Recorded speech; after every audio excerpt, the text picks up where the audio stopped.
की अभी राजभवन से वारंट जारी हुआ है और उनकी नियुक्ति की गई है। कई दिनों से ये पद खाली चल रहे थे और इसमें मुख्य सूचना आयुक्त के रूप में डीबी गुप्ता, जो सीएम के सलाहकार हैं और पूर्व सीएस भी रहे हैं, उनकी नियुक्ति यहाँ पर की गई है। बड़ा फैसला सरकार ने लिया है और जो पूर्व में जो सीएस रहे थे डीबी गुप्ता, उनको मुख्य सूचना आयुक्त लगाया गया। इनके नामों को लेकर पहले भी चर्चा थी, लेकिन आज जब फाइनली हस्ताक्षर हुए और राज्यपाल ने वारंट इनका जारी कर दिया। इसके साथ ही 2 सूचना आयुक्त की नियुक्ति की गई है, जिसमें एक नारायण बारिट जो वरिष्ठ पत्रकार रहे हैं, बीबीसी में भी उन्होंने कामकाज किया। इसके साथ एक शीतल धनखड़ को भी सूचना आयुक्त बनाया गया है। कुल जो सूचना आयुक्तों में 5 पोस्टें होती है, जिसमें एक मुख्य सूचना आयुक्त और 4 सूचना आयुक्त होते हैं, जिनमें 2 पद अभी भरे हुए हैं। 2 खाली थे, उनमें दोनों में अब नियुक्ति हो गई। 5 पदों पे अब जो भर दिए गए हैं सूचना आयुक्त में। और अब डीबी गुप्ता वहां पर कार्यभार संभालेंगे। इसके साथ ही उन्हें शपथ भी दिलाई जाएगी। शपथ का कार्यक्रम भी अब जारी किया जाएगा। राज्यपाल कलराज मिश्र उनको शपथ दिलाएंगे, क्योंकि ये संवैधानिक पोस्ट है। अब शपथ के लेने के साथ ही वो कामकाज भी शुरू कर देंगे और जो पेंडेंसी है वहां पर उनको खत्म करने का कामकाज यहाँ पर किया जाएगा। 1983 बैच के अधिकारी रहे हैं डीबी गुप्ता और अब सरकार से इनके आदेश जारी हो गए, राज्यपाल ने इनके आदेश जारी कर दिए और अब जल्द ये पदभार भी संभालेंगे। बिल्कुल भरत, महत्वपूर्ण जानकारी आप दे रहे हैं। राज्यपाल कलराज मिश्र ने हस्ताक्षर कर दिए हैं। इसकी कोई जानकारी भरत दर्शकों तक आप पहुंचा दें कि पदभार कब ग्रहण कराया जाएगा उन्हें?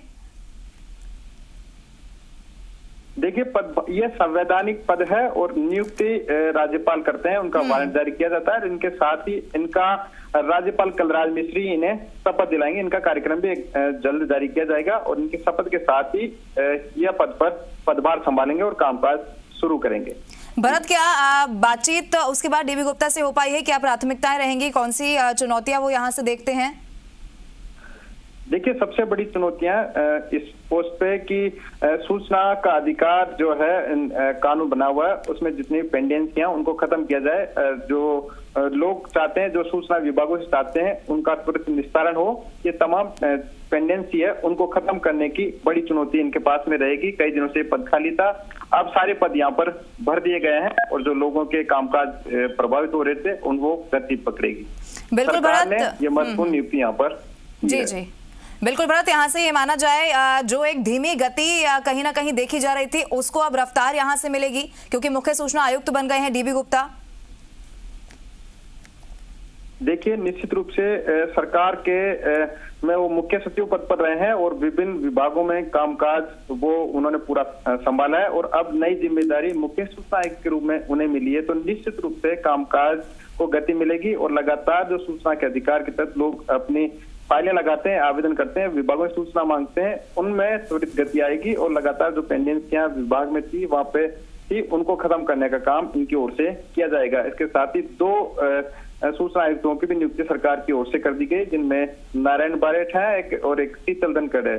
दोनों ही पदों को भी यहाँ पर इनके साथ ही भर दिया गया है। कल मुख्यमंत्री की अध्यक्षता में ये मीटिंग हुई थी और उनके साथ ही इनके नामों पर मंथन हुआ था। कई दिनों से इनका नाम चल रहा था और आखिरकार डीबी गुप्ता के नाम पर यहाँ पर मोहर लगी है और आज राज्यपाल ने इनका वारंट जारी कर दिया है। बिल्कुल भरत, बहुत शुक्रिया तमाम जानकारी के लिए। चलिए, नारायण जी वरिष्ठ पत्रकार भी हमारे साथ फोन लाइन पर जुड़ गए हैं। नारायण जी, डीबी गुप्ता को मुख्य सूचना आयुक्त बना दिया गया है, क्या यहाँ से चुनौतियां उनके लिए रह सकती हैं?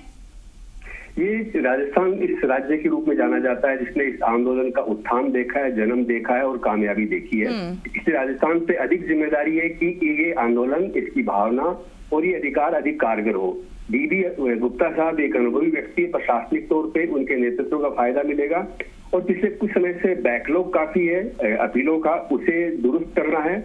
और देश में एक फिजा बनी पिछले कुछ सालों से कि कुछ राज्य सरकारें, कुछ सरकारें इस आंदोलन की भावना को कमजोर करने का प्रयास करती रही है। क्योंकि हमें जानना चाहिए कि संसार में आज ताकत उसके पास है जो सूचना प्रसारित कर सकता है या छिपा सकता है। अभी ताकत सारी हमारी भुजाओं में नहीं, सूचना में निहित है। इसलिए सब लोग मिलकर के जिनको जिम्मेदारी दी गई है, उनका फर्ज है, उनका कर्तव्य है कि इसको कामयाब बनाए और जो आरटीआई के वर्कर हैं, जो आरटीआई के एक्टिविस्ट हैं, जो आम नागरिक हैं, उनकी आकांक्षाओं को, उनके अरमानों को पूरा करने का प्रयास करें। बिल्कुल नारायण जी, चुनौतियां जिस तरीके से आपने बताई क्या कुछ रह सकती हैं आने वाले दिनों में देखी जा सकती हैं, क्योंकि अनुभवी वो रहे हैं डीबी गुप्ता हमेशा से, तो क्या प्राथमिकताएं इसके बाद उनकी हो सकती हैं, किन पर वो ज्यादा ध्यान दे सकते हैं? देखिए, पिछले कुछ समय से इस पे सूचना आयोग पे काफी भार था, निष्पादन नहीं हो पाया था। जिन लोगों ने अपीलें कर रखी है उन सबको निस्तारण करना, एक न्यायपूर्ण ढंग से निस्तारण करना, उनको उनका हक देना, उस कानून की क्रियान्विति करना, और जिस नियोक्ताओं ने, सरकार ने जिन जिम्मेदारी सौंपी है, उनके शुक्रगुजार है कि उन्होंने इस काबिल इस टीम को समझा है। तो सबकी जिम्मेदारी होगी कि डीबी गुप्ता साहब की सरपरस्ती में हम इसको अमली जामा पहनाएं, और जो जो अपील करते हैं, यहाँ अपनी एक प्रार्थना लेके आते हैं, उनका हम न्यायपूर्ण ढंग से निस्तारण करें। ये चुनौती हमारे सामने होगी, क्योंकि काफी कार्यभार है पिछले कुछ समय से, तो उसको हमें निष्पादित करना, निपटाना है, और न्यायपूर्ण ढंग से, ताकि ये आंदोलन बलवान रहे। आम नागरिक को भी एहसास हो कि अगर कोई किसी विभाग में कोई सूचना उनको नहीं दी जा रही है तो वो आयोग का दरवाजा खटखटा सकते हैं या सूचना अधिकारी के पास पहुंच सकते हैं। अगर उन्हें मायूसी हाथ लगती है तो आयोग के पास वो आ सकते हैं। नारायण जी, देखिए जिस तरीके से आप बता रहे हैं कि क्योंकि पहले बहुत सारी ऐसी चीजें रही हैं जिनको गति नहीं मिल पाई है और इस पर ध्यान दिया जाएगा, लेकिन क्योंकि मुख्य सूचना आयुक्त डीबी गुप्ता को बनाया गया है तो ऐसे में लोगों की भी बहुत सारी जो है उम्मीदें हो जाती हैं। इसके बाद क्या अलाउ उन्हें किया जाएगा कि अगर कोई बात वो सीधे तौर पर कहना चाहते हैं तो उन्हें बहुत सारे दौर से ना गुजरना पड़े, सीधे तरीके से वो अपनी बात रख पाएं? मैं नहीं समझता ऐसी कोई जटिल पेचीदगी इसमें कोई है, क्योंकि जो जिम्मेदारी सौंपी गई है कानून के तहत, उसको क्रियान्वित करना, इम्प्लीमेंट करना है, उसमें कोई बाधा मैं नहीं समझता हूँ कोई आएगी, क्योंकि सरकार इसमें सहयोग करती है। प्रतिपक्ष की सहमति से ये सब नियुक्तियां होती है। राजस्थान में ही वो कानून का एक विचार पैदा होते हुए देखा है, इसी जमीन पे ये कानून क्रियान्वित होते हुए देखा है, और इससे ही देश के अंदर एक फिजा बनी थी कि ये आम नागरिक को मिलना चाहिए। तो सब लोग इससे वाकिफ हैं, डीबी गुप्ता साहब भी इससे वाकिफ है, या बाकी जो मेंबरान है वो भी इससे वाकिफ है।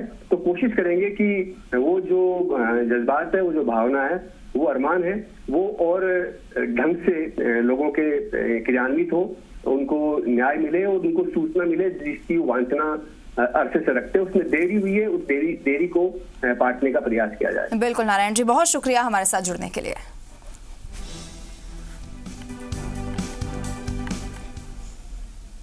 चलिए बड़ी खबर का रुख करते हैं। मुख्यमंत्री आवास पर चल रही महत्वपूर्ण बैठक, अंबेडकर पीठ को लेकर सीएम से मिले मंत्री और विधायक।